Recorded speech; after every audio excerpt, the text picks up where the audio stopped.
So for more than 400 years, you got this one prominent New Mexico family, the Bacas, who have this incredible belief. They believe they are direct descendants of one of the most legendary figures in American history. I mean, it's a story that has literally shaped who they are for centuries.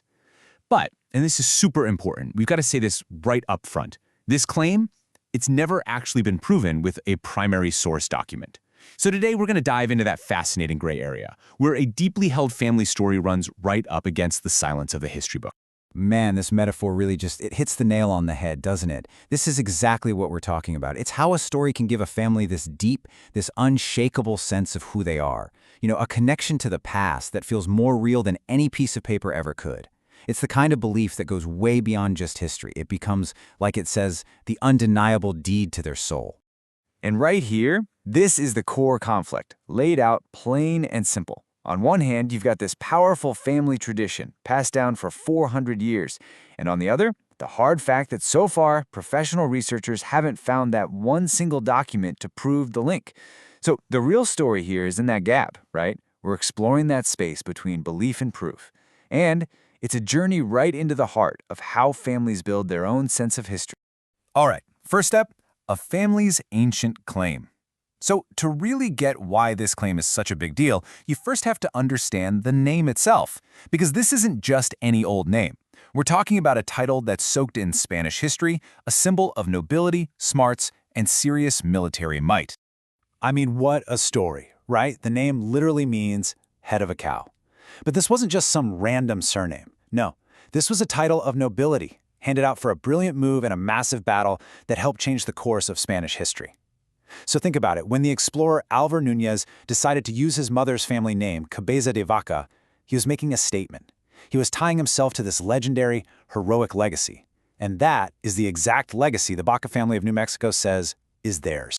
Okay, next section, the Great Pedestrian's Odyssey. So now let's talk about the man at the absolute center of this legend, Álvar Núñez Cabeza de Vaca. I'm not kidding. His life story is one of the most insane survival epics you will ever hear. He wasn't just an explorer, he was a man who was basically stripped of everything and completely reborn out in the American wilderness. Okay, just take a second and look at this timeline. It's absolutely wild. First, he's shipwrecked in a total disaster of an expedition. Then, he's enslaved for six long years. But when he finally escapes, does he just run for it? Nope, he transforms. The guy walks nearly 2,500 miles, becoming a respected trader and even a faith healer among the very people the Spanish were trying to conquer. I mean, this journey didn't just change him, it changed everything. And this right here, this is what's so powerful. Because this isn't Cabeza de Vaca patting himself on the back. No, this is what the Pima Indians who traveled with him said about him. They drew this crystal clear line in the sand between him and the other brutal Spanish slavers. This quote just shows you exactly how much he had changed in their eyes. He wasn't a conqueror anymore. He was a healer. And really, that's the ultimate takeaway from his whole ordeal. I mean, think about the switch here. The grandson of a ruthless conquistador, a career soldier for Spain, he became a defender of the very people he was supposed to conquer. He saw the world through their eyes, and it completely transformed him. He became the exact opposite of the man he was sent to be. All right, our next section, the Coronado connection. So, okay, we've got this legendary, completely transformed guy.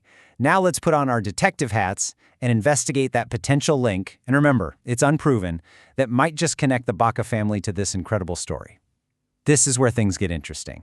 So this really is the million-dollar question, isn't it?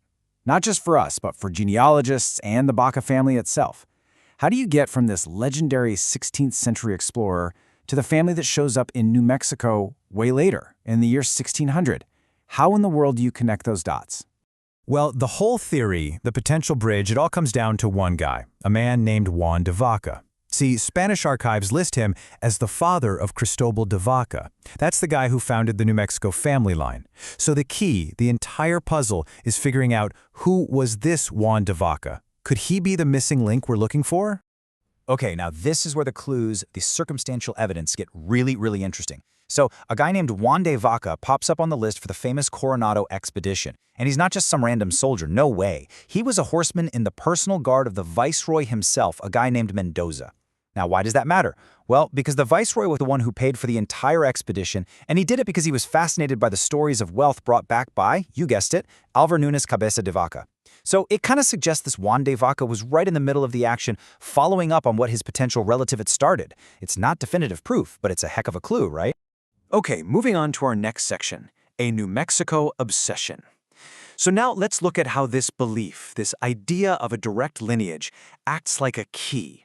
It unlocks this powerful story that explains the Baca family's intense 400-year-long connection to New Mexico. This is where a family story transforms into a legacy. So if you look at their history through this lens, through this ancestral claim, their whole story changes. It's not just about settling some new place. It becomes a story of reclaiming something.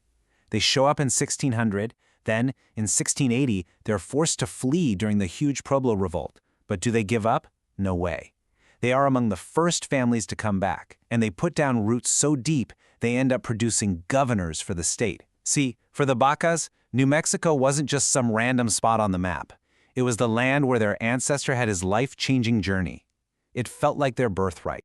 And now, our final section, history, lore, and identity. And this really brings us full circle, right back to that central idea, that powerful push and pull between what we can prove with documents and the stories that truly make us who we are. It's that classic tension between history and memory. So at the end of the day, here's the bottom line. Despite all the compelling clues and the incredible power of the family story, that direct documented link, it's still unproven. For now, it remains a historical mystery. You could say it's a story that's still waiting for its final chapter to be written. And that brings us right back to where we started, with this perfect metaphor. Because really, whether a document ever shows up or not, the story itself has been the undeniable truth for this family for 400 years. It's what has shaped their bond to the land, their entire place in history. It's a powerful reminder that sometimes the stories that define us are even more powerful than the facts we can prove. So I'll just leave you with this to think about. When the history books fall silent, what's the real value of a story that's been passed down from one generation to the next? How do we measure the truth of who a family is? Is it only found in dusty archives, or does it also live in the stories that give people meaning and a sense of destiny for centuries?